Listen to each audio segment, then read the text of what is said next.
1 Timothée 3. Cette parole est certaine. Si quelqu'un aspire à la charge d'évêque, il désire une œuvre excellente.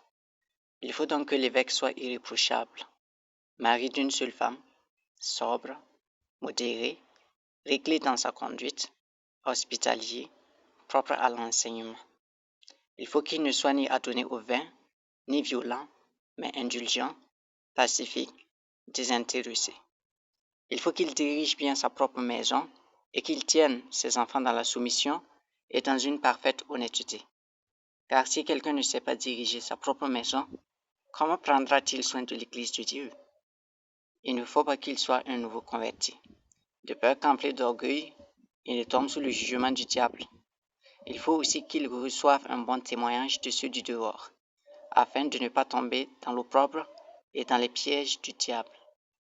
Les diacres aussi doivent être honnêtes, éloignés de la duplicité, des excès du vin, d'un gain sordide, conservant le mystère de la foi dans une conscience pure.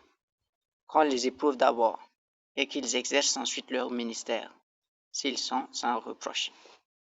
Les femmes, de même, doivent être honnêtes, non médisantes, sobres, fidèles en toutes choses. Les diacres doivent être mariés d'une seule femme et diriger bien leurs enfants et leur propre maison, car ceux qui remplissent convenablement leur ministère s'acquièrent un rang honorable et une grande assurance dans la foi en Jésus-Christ.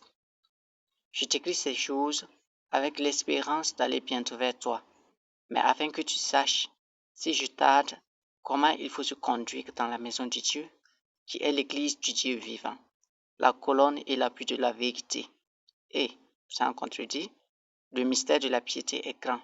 Celui qui a été manifesté en chair, justifié par l'Esprit, vu des anges, prêché aux gentils, cru dans le monde, élevé dans la gloire.